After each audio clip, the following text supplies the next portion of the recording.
Hello everyone, and I thank you so much for tuning in to yet another orchid adventure with me, Maria Young.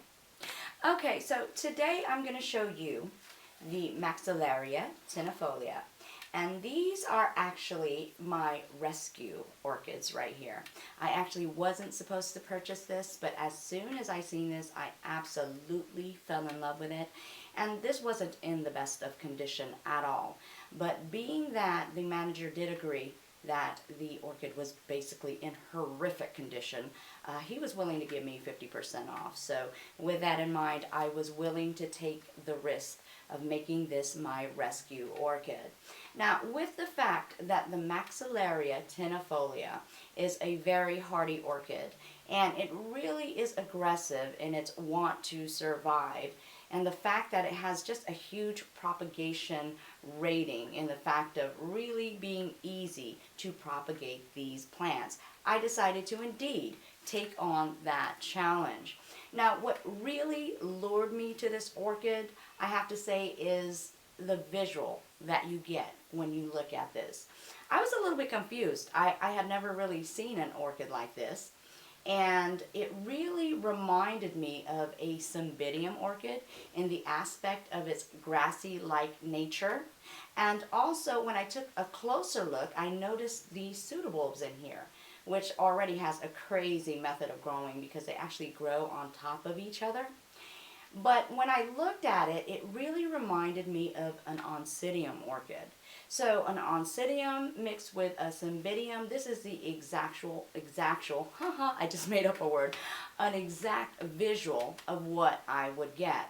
So indeed, just a great visual interest in its growth structure. So that really lured me to it. But I tell you what, folks, when I found out that this orchid actually is known as the coconut orchid for its exotic nature of emitting such an intoxicating fragrance of the coconut. And a lot of the YouTubers out there did confirm that it indeed smells identical to what a coconut would smell like. So indeed, I was very much intrigued, and I indeed accepted the challenge to repot this one. And the other one I am actually going to take completely apart, limb by limb, or in this case, pseudobulb by pseudobulb, because that is a propagation technique. And from what I've seen from this plant, I believe that this is not only going to survive, but it is going to bounce back in such a way that this is going to be quite a crowd pleaser, and this is going to make Mama proud. So indeed, that is what our mission is today. We will repot, and we will also propagate these Maxillaria tinifolias. So what are we waiting for? Let's go ahead and get started already. Okay, folks, and this is actually the materials that we will be using today. As you can see here, we have the scissor currently being sterilized in alcohol and also water. We're also using this medium right here, which is filled with bark, also perlite and some coal. And this medium is actually a generic medium used for Cattleyas, Phalaenopsis, Dendrobium, Cymbidium, Oncidium, so on and so forth. And what I'm also going to be adding into here is sphagnum moss, because that is kind of my personal rule of thumb to use with all of my orchids. So I'm going to add some of that in here as well. And this is actually the container itself that I will be putting the Maxillaria tinifolia in. And this is actually a hanging basket, an actual old vintage basket. So it's going to have a very rustic look. And that is basically what we will be using today. Okay, folks, so I'm going to give you a closer up look on this Maxillaria tinifolia.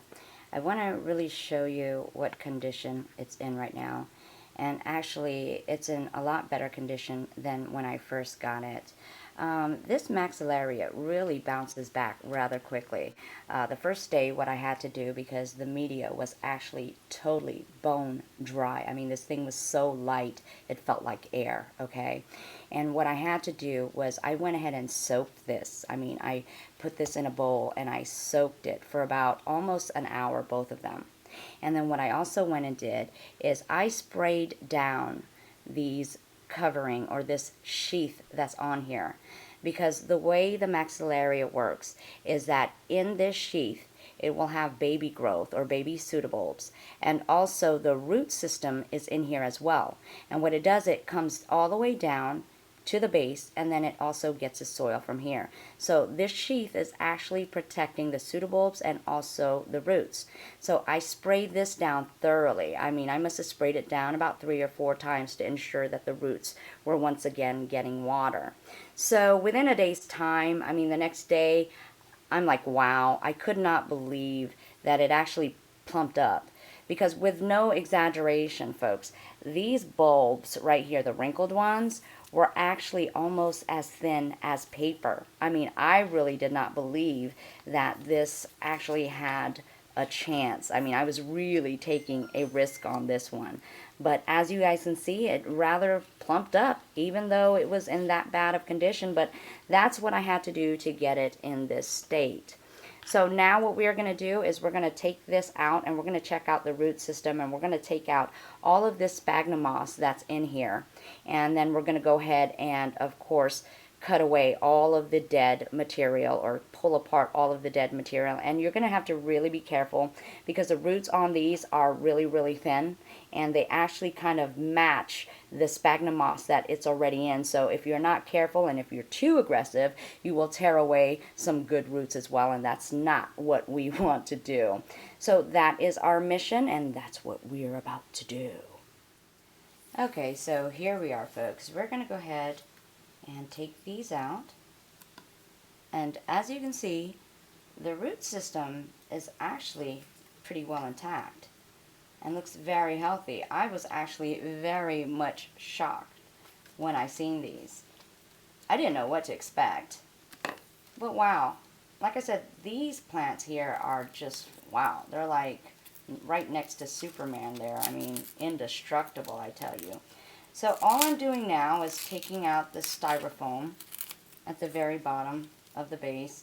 And here's the moss. So just going to kind of try to tear that away. But again, being careful because the roots look so much like the moss itself. And oh my gosh, these roots are really, really sturdy.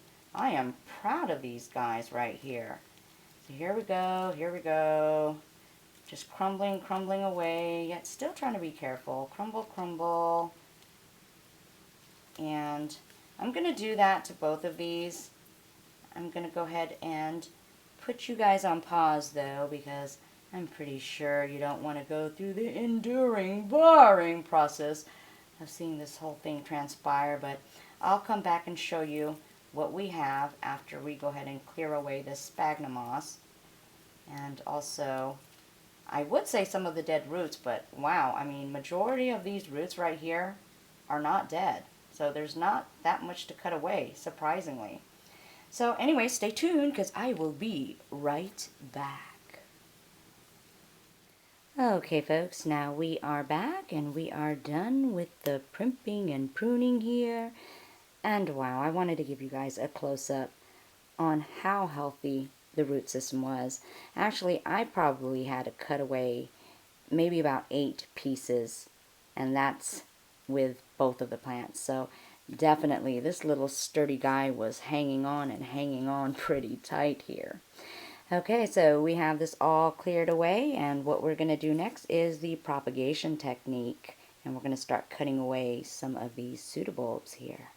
Okay, but before we begin that process, I definitely want to show you how this works here.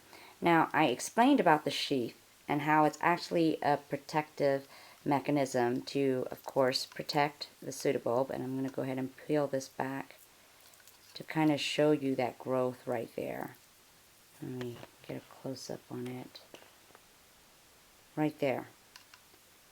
This right here is a new growth of what is going to be the new pseudobulb. And also, as you can see, this is actually the sheath that goes all the way down. And when we pull it back, you'll see within there that root that's coming all the way down into where the rest of the roots are, and it feeds from the base. So with that in mind, every pseudobulb has a root system. So it is okay to simply cut them away and then to plant them. And that's exactly what we're going to do in this case here. Okay, so now we are going to be cutting some of the pseudobulbs away. And I'm just going to go ahead and pick a spot. And I'm going to cut it away. There goes one. I'm going to cut this away. Try to give it as much root as possible, so I'm cutting down as far as I can cut. I'm not going to cut this. I'm just going to kind of tear it away. Well, maybe I do have to cut it. I thought it was going to be easy, but not so much. So I'm going to cut this away right here. Uh-oh. Let's try it again. Okay. So that's that one. This one actually looks like it's going to fall away, so I think, let's go ahead and cut that as well.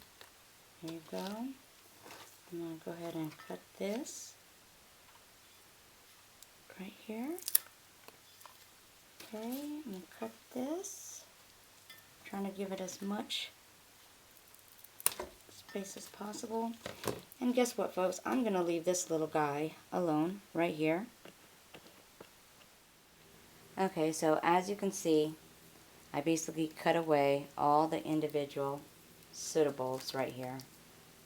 So now these are ready to be planted. Okay, folks, and all we're doing here is we're going to kind of put some medium into the base of this container. And then we're going to go ahead and prop the plant up the way that we want it. And we're just going to go ahead and fill this container up with the medium all the way around, filling it up, and of course trying to surround the plant base. Now of course we don't want to have the actual pseudobulbs submerged into the medium, and I'm just going to kind of pack it down a little bit. Okay, and go ahead and put some more. It's okay, fill it around, just make sure you don't have the bulbs underneath the medium itself. And then afterwards we're going to take these little guys, and they already have their stems, so it's easy to really just push them into the medium where you want them. You might have to kind of push down a little bit, and of course just pop them right in there where you want them. There you go. Pop them right in there. Here you go, here you go. And that's basically it, folks. You're not going to submerge all of the actual pseudobulbs in there. You want them still on top of the medium surface, so there you go. And I'm just kind of packing it a little bit firm so that'll be situated in that pot, and there you go. That's about it. I mean, it's ready to grow, grow, grow. Okay, folks, so as you can see, we are completely done with our repotting and propagation project. And as you can see, he is quite a charming fella. I am very excited about this project, and I hope that you will stay tuned for more updates on this little fella. I really want to show you how well he's going to do. I can guarantee it. Okay, I thank you guys for tuning in, and of course, if you guys like this video, please give it a thumbs way up. And if you want to see more videos like this, please be sure to subscribe. And if you have any questions, comments, or feedback, please be sure to post those as well. As you know, I always like to hear from you guys. So again, thank you so much for tuning in to yet another garden adventure. Aww, what a cute little fella.